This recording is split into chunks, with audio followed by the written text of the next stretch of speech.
मंडळी, सीझन आहे तोपर्यंत हा पदार्थ नक्की बनवून खा. त्यासाठी एका भांड्यामध्ये 1 कप साखर, 2 कप पाणी घालायचं, थोडंसं केसर घातलं. तुम्हाला हवं असेल तर वेलची पावडरही घालू शकता.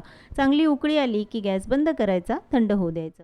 साखरेचा पाक तयार होत आहे तोपर्यंत दुसऱ्या भांड्यामध्ये मी गिट्सचं गुलाबजाम प्रीमिक्स घेतलं. त्यामध्ये 4 चमचे मँगो पल्प किंवा आमरससुद्धा घालू शकता, पण आमरसामध्ये साखर नसावी. आता हे मिश्रण व्यवस्थित मिक्स करून घ्यायचं. बऱ्याच वेळा रेडीमेड गुलाबजामचे प्रीमिक्सपासून गुलाबजाम बनवले की त्याला चिरा पडतात किंवा मग ते फाटतात तरी. पण या पद्धतीने एकदा जरूर ट्राय करा, कारण हे मिश्रण थोडंसं सैलसर भिजवायचं.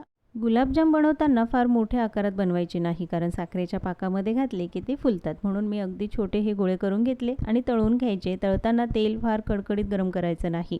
मध्यम आचेवर छान सोनेरी रंग येईपर्यंत गुलाबजाम तळून घेतले. थोडेसे थंड झाले की मग मात्र साखरेच्या पाकामध्ये घालायचे. अर्धा 1 तास साखरेच्या पाकामध्ये ठेवले की खाण्यासाठी तयार आहे मस्त असे हे मँगो गुलाबजाम. चवीलाही भन्नाट, बनवायलाही एकदम साधी सोपी रेसिपी. मऊ लुसलुशीत, तोंडात टाकताच विरघळणारे असे आंब्याचे गुलाबजाम.